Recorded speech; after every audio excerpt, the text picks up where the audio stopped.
Magandang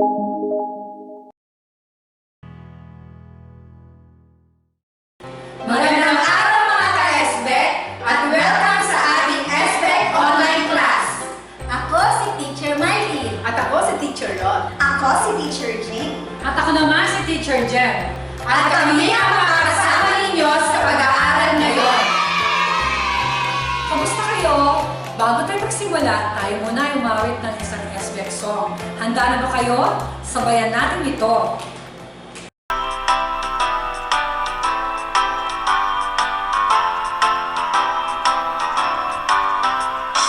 Kung pag-iisipan mo, sinong gumawa sa tulad mo?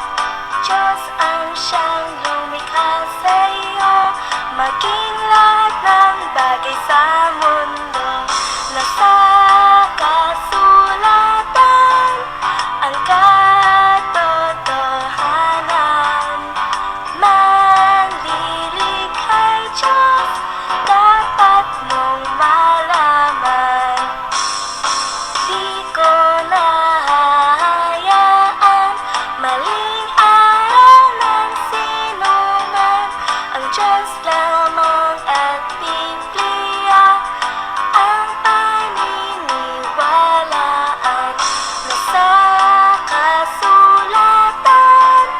ang katotohanan. Manlilikha't Diyos, dapat mong malaman. Nasa kasulatan ang katotohanan. Manlilikha't Diyos, dapat mong malaman. Mahusay, alalahanin naman natin ang ating SBEC rules. Dito sa ating SBEC online class ay may ilan tayong mahalagang alipin. Una, makinig kang mabuti. Ituon mo ang iyong puso at isip sa gagawin nating pag-aaral. Pangalawa, maging komportable at umupo ng maayos. Sikapin na sa isang lugar ka na walang makakaistorbo sa iyo. At pangatlo, ihanda ang notebook, lapis o kaya ballpen upang isulat ang mahalagang matututunan mo. Ano nga ulit ang mga alituntunin natin? Tama! Sa ating pagpapatuloy, tayo muna ay manalangin. Ama namin Diyos na makapangyarihan sa lahat, tulungan mo po kami, Panginoon, sa araw na to, God, na mapag-aralan ng iyong banal na salita. Basbasan mo po ang bawat nakikinig, ang bawat batang nanunood, God, na pagpalain mo sila sa iyong mapagpahalang mga salita, God. Ikaw po ang manguna sa kanila at sa amin, sa aming mga tuturo, God, na nagmumula sa iyo. In Jesus' name, we pray. Amen.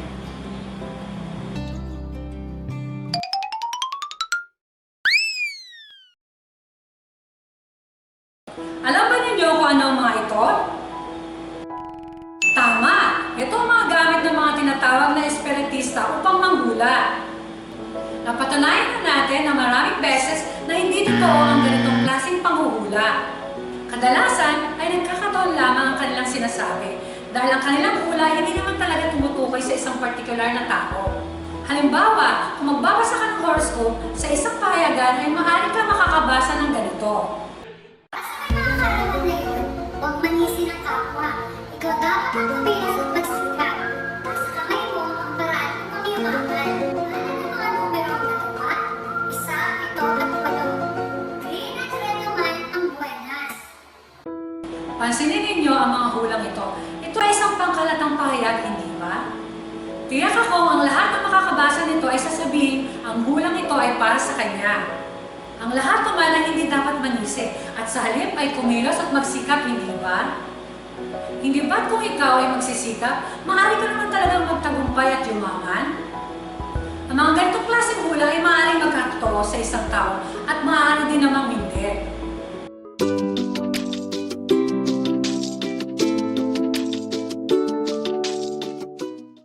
Sa Biblia ay may mababasa tayo tungkol sa mga propeta ni Diyos. Ang mga taong ginagamit niya upang ipahayag sa Israel kung ano ang maaaring mangyari sa hinaharap dahil sa kanilang pagsuway sa kanyang mga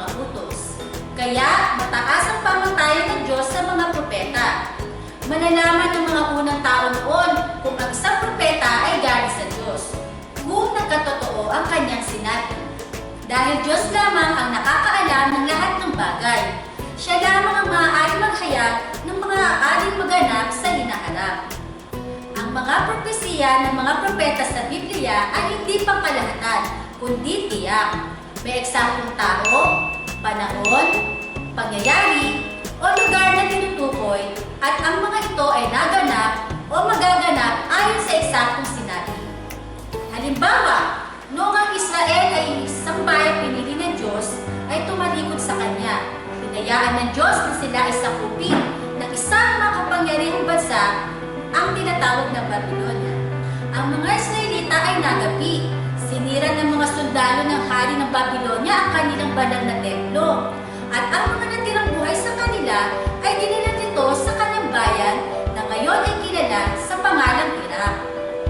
Pero ipinahayag ng Diyos sa pamamagitan ni Isaiah na isang propeta na muli makakabalik ang mga Israelita sa kanilang bayan upang muling itayo ang templo ng Diyos sa Jerusalem.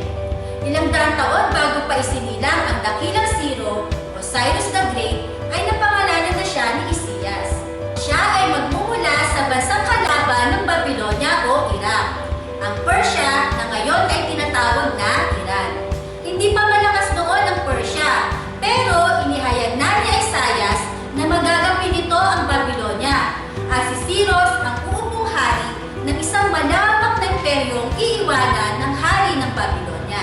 Ang sabi ko kay Ciro, ikaw ang gagawin kong tagapamahala. Susundin mo ang lahat ng ipapagawa ko sa iyo. Ang Jerusalem ay muli mong ipapatayo, gayon din ang mga pundasyon ng templo. Sa ikalawang Kronika, chapter 36, 22 hanggang 23, sinabi ang ginawa ni Ciro sa unang taon ng kanyang pamumuno. Hari ng Persia noong unang taon ng kanyang paghahari. Nagpalabas ang hari ito ng isang pahayag sa buong kaharian na ganito ang isinasaad. Ipinaubaya sa akin ni Yahweh, ang Diyos ng kalangitan, ang lahat ng kaharian sa daigdig at inutusan niya akong magtayo para sa kanyang templo sa Jerusalem ng Juda. Kaya, ang sino man sa inyo na kabilang sa kanyang bayan ay pinahintulutan kong pumunta sa Jerusalem. Samahan nawa kayo ng Diyos ninyong si Yahweh.